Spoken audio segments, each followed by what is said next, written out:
తెలంగాణ రాష్ట్ర ప్రభుత్వము పేదల కోసం ఇల్లు నిర్మించే దిశగా ప్రయత్నాలు సాగించింది. అందులో భాగంగా కాంగ్రెస్ పార్టీ అధికారంలోకి వచ్చింది. అధికారంలోకి వచ్చినప్పుడు మేము పేద ప్రజలకు ఇల్లు నిర్మాణం చేసి ఇస్తాం, ఇందిరమ్మ ఇండ్లు అని చెప్పింది. అదేవిధంగా డిసెంబర్ 31 వరకు ప్రతి ఒక్క పేదడు ఎవరున్నారో సర్వేలు భాగంగా ఏదైతే ఇందిరమ్మకు సంబంధించి యాప్లో ఎలాంటి సమస్య అంటే ప్రతి ఒక్కరికి ఇల్లు నిర్మాణం ఎవరు పేదవాళ్ళు ఉన్నారో దాని డాటా ప్రకారం వారికి ఏదైతే వచ్చిన డాటా ప్రకారము ఎవరు పేదవాళ్ళు ఉన్నారో వారి ఇంటికి వెళ్ళి సర్వే నిర్వహించాల్సిన అవసరం ఉంది. డిసెంబర్ 31లోగా పూర్తిగా సర్వే కావాల్సింది. కానీ నిన్న ఇంటర్నెట్ సమస్య వల్ల ఇప్పటికే ఇందిరమ్మ ఇండ్లకు సంబంధించి సర్వే పూర్తి కాలేదు. దానితో పాటు అధికారులు అయితే పూర్తిగా సర్వేలో నిమగ్నమయ్యారు. కానీ ప్రభుత్వము పూర్తి స్థాయిలో సర్వే నిర్వహించాలని చెప్పినప్పటికీ కూడా ఇందిరమ్మ ఇళ్ళ యాప్లో సమస్యలతో కొట్టుమిట్లాడుతున్నాడు. సర్వర్ డౌన్ కావడంతో పాటు ఎన్నో సాంకేతిక సమస్యలు రావడంతో కొంచెం ఇబ్బందుల పాలవుతున్నారు. ఎందుకంటే మరో 2 రోజుల్లో సర్వే పూర్తి చేయాల్సి ఉంది. ప్రభుత్వం పూర్తి స్థాయిలో పూర్తి చేస్తేనే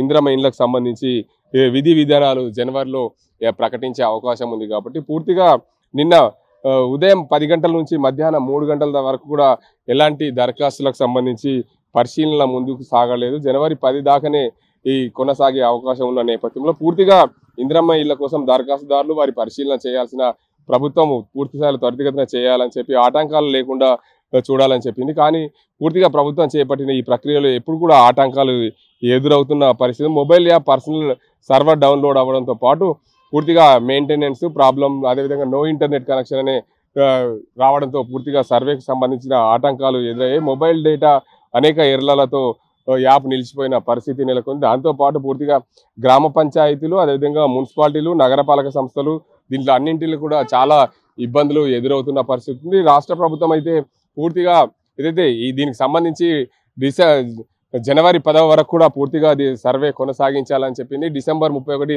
మరో 2 రోజుల్లో పూర్తవుతుంది.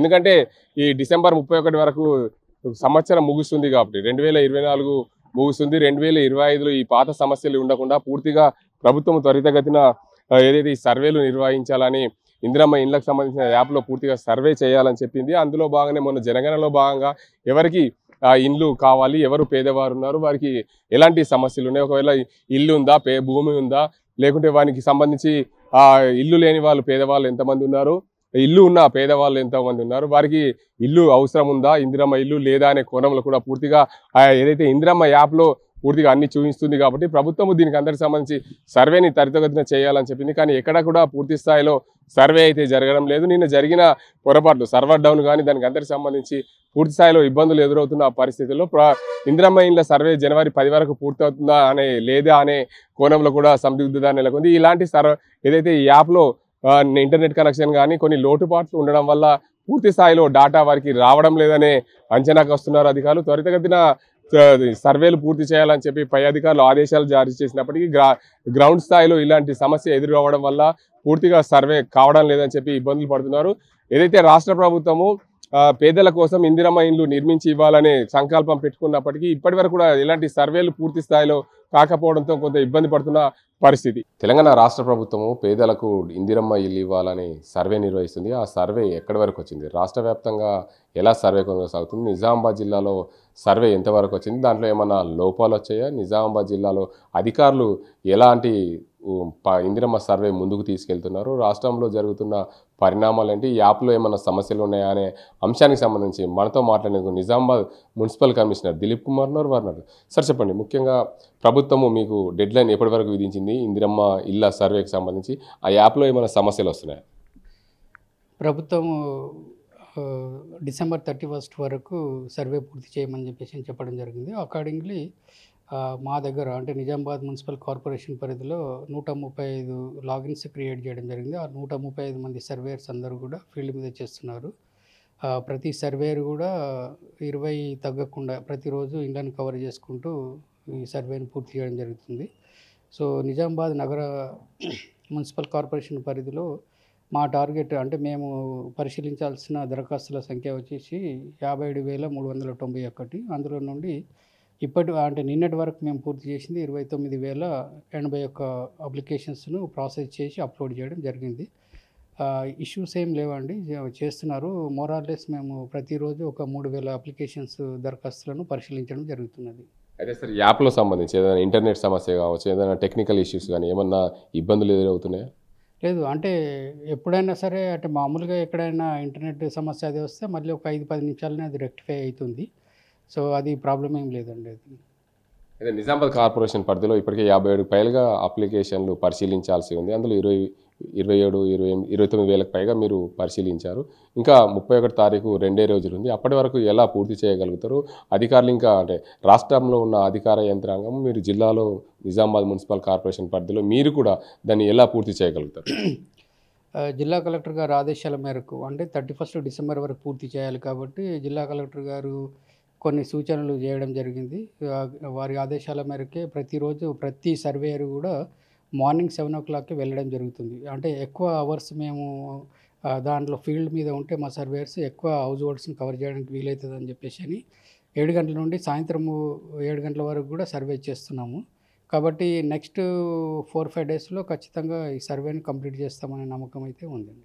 పూర్తిగా ఇందిరమ్మ ఇళ్ళకు అంటే పేదవారి కోసము ఇందిరమ్మ ఇల్లు ఇవ్వాలని కాంగ్రెస్ ప్రభుత్వం నిర్ణయించిన నేపథ్యంలో ఎలాంటి రేషియో అంటే వాళ్ళకు ఉన్న పద్ధతి ఇందిరమ్మ ఇళ్లకు ఎలిజిబుల్ అనేది మీరు ఎలా పరిగణలోకి తీసుకుంటున్నారు? అంటే ప్రతి నియోజకవర్గానికి గవర్నమెంట్ ఇచ్చిన టార్గెట్ 3,500 ఇళ్ళు మొదటి దశలో ఇచ్చింది. సో దాంట్లో భాగంగా మాకు వచ్చిన 57,000 అప్లికేషన్ అన్నింటినీ కూడా ప్రాసెస్ చేస్తున్నాము. చేసిన తర్వాతనే వాటికి ఎలిజిబిలిటీని బట్టి అలొకేషన్ చేయడం అనేది జరుగుతూ ఉంటుంది. మొదటి దఫలో ప్రభుత్వము ఇల్లు లేని పేదలకు ఇవ్వాలి, ఒకవేళ భూమి ఉంటే వారికి భూమి ఉన్న వారికి కట్టుకోవడానికి అవకాశం ఇవ్వాలని కొన్ని నియమ నిబంధనలు పెట్టింది. అందులో భాగంగా నిజామాబాద్ కార్పొరేషన్ పరిధిలో చూసుకుంటే ఎక్కడి వరకు మీరు చేసిన సర్వేలో మీకు తెలిసిన ప్రకారం ఎవరికి ఇల్లు ఉంది ఎవరికి లేదనే కోణంలో కూడా మీకు పూర్తి స్థాయిలో తెలిసి ఉంటుందిగా? అదే అంటే అది యాప్లో అవన్నిటిని కూడా మా సర్వేయర్స్ ఎప్పటికప్పుడు అవి అప్లోడ్ చేస్తుంటారు. ఆ డీటెయిల్స్ అన్నీ ఏదైతే ప్రిస్క్రైబ్డ్ ఫార్మాట్ ఉందో దాంట్లో అప్లోడ్ చేస్తూ ఉన్నారు. మొదటి దశలో ఏంటంటే ఎవరికైతే స్థలం ఉందో వారి సొంత స్థలం కలిగి ఉన్నవారు ఎవరైతే ఉన్నారో ఆ బెనిఫిషరీస్కు ప్రభుత్వము మొదటి దశలో ఇల్లు శాంక్షన్ చేస్తామని చెప్పేసి చెప్పడం జరిగింది. రెండో దశలో ఎటువంటి స్థలం లేకుండా నిరుపేద వాళ్ళు ఉన్నారు, సో వాళ్ళకు నెక్స్ట్ సెకండ్ ఫేజ్లో కవర్ చేస్తామని చెప్పేసి అని ప్రభుత్వం చెప్పడం జరుగుతుంది. అకార్డింగ్లీ మేము అంటే మా సర్వేకి సంబంధించిన ఏదైతే డీటెయిల్స్ నమోదు చేయాలనో మా సర్వేయర్స్ మాత్రం పకడ్బందీగా సర్వే నిర్వహిస్తున్నారు, నమోదు చేస్తున్నాం డీటెయిల్స్ అన్నీ కూడా. ఉదాహరణకి కెనాల్ కట్టపన్న ఉన్న ఇండ్ల పన్న ఉన్న కెనాల్ కట్టపన్న ఉన్న ఇండ్ల నిర్వాసితులు ఏదైతే వాళ్ళు కెనాల్ పట్టకుండా ఇల్లు కట్టుకున్న వాళ్ళు ఉంటారు, కొంతమంది అసైన్మెంట్ భూముల్లో ఇల్లు కట్టుకున్న వాళ్ళకు కూడా ఈ సర్వేలో భాగంగా ఇందిరమ్మ ఇల్లు ఇచ్చే అవకాశాలు ఉంటాయి.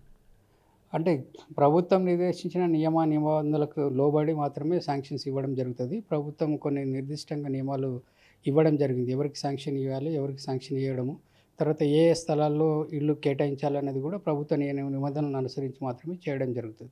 నిజామాబాద్ కార్పొరేషన్ అంటేనే పెద్దగా ప్రతి ఒక్కరికి కూడా 100 గజాలు జాగుంటే వాళ్ళంతా కోటీశ్వరులు లాంటి పరిస్థితి నిజామాబాద్ కార్పొరేషన్. అలాంటి సొంత స్థలం ఉన్న వాళ్ళకి ఇందిరమ్మ ఇల్లు ఇస్తే ప్రభుత్వము అంటే ఆవాస్ పాలవుతుందిగా? లేదండి, మొదటిగా అంటే మేము చూసేది బీపీఎల్ ఫ్యామిలీస్నే.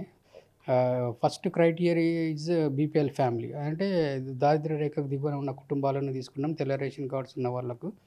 అందులో ఎవరికైతే స్థలం ఉండి ఇల్లు కట్టుకోలేని నిరుపేదలు ఉన్నారో వాళ్ళకు మొదటి దశలో తీసుకోవడం జరుగుతుంది. అలాగే ఎవరైతే సొంత ఇల్లు ఉంది బట్ ఆర్సీసీ స్లాబ్ లేదు, అటువంటి వాళ్ళ టిన్స్ రేకులు వేసుకొని కానీ అటువంటి ఏదైతే కూలిపోయే దశలో ఉన్న ఇళ్లను కూడా ఇందులో కవర్ చేయడం కోసం మాత్రమే సర్వే చేయడం జరుగుతుంది. మొత్తానికి చూసుకోవచ్చు, రాష్ట్ర ప్రభుత్వం ఇచ్చిన నియమ నిబంధనల ప్రకారం మేము అన్ని ఇందిరమ్మ ఇండ్లకు సంబంధించి సర్వే నిర్వహిస్తున్నాము. ఒక నియోజకవర్గానికి సంబంధించి 3,500 ఇండ్లకు సంబంధించి ఆ ప్రభుత్వము అలాంటి జారీ చేసింది. అందులో భాగంగానే మా నిజామాబాద్ కార్పొరేషన్ పరిధిలో ఇప్పటి వరకు 57,000 పైగా అప్లికేషన్లు వచ్చాయి. 29,000 పైగా అప్లికేషన్లు మేము యాప్ ద్వారా పరిశీలించాము. మరికొంతమంది ప్రతి ఒక్కరికి కూడా మా సిబ్బంది రోజువారీగా ఒక్కొక్కరు 25 నుండి 30 ఇండ్ల సర్వే చేస్తున్నారు. పూర్తి స్థాయిలో జిల్లా కలెక్టర్ ఆదేశాల అనుసారము 2-3 రోజుల్లో పూర్తిగా మా ఇళ్ళకు సంబంధించిన ఇందిరమ్మ ఇళ్ళకు సంబంధించిన సర్వే పూర్తయితే యాప్లో కొంచెం అక్కడక్కడ టెక్నికల్గా ఇంటర్నెట్ సమస్య వచ్చింది. ఆ సమస్య అప్పుడప్పుడే తీరిపోయింది, ఎలాంటి ఇబ్బందులు లేవు. త్వరితగతిన మాకు ఇచ్చిన టార్గెట్ను పూర్తి చేస్తామని చెప్పి నిజామాబాద్ మున్సిపల్ కమిషనర్ దిలీప్ కుమార్ చెప్తున్న పరిస్థితి. ఇది ఇక్కడ పరిస్థితి. కెమెరా అజింతో గంగారెడ్డి, RTV నిజామాబాద్. మరిన్ని వీడియోస్ కోసం ఛానల్ ని సబ్స్క్రైబ్ చేయండి, లేటెస్ట్ అప్డేట్స్ కోసం వాట్సాప్ ఛానల్ ని ఫాలో అవ్వండి. ఆ లింక్ డిస్క్రిప్షన్ లో ఉంది.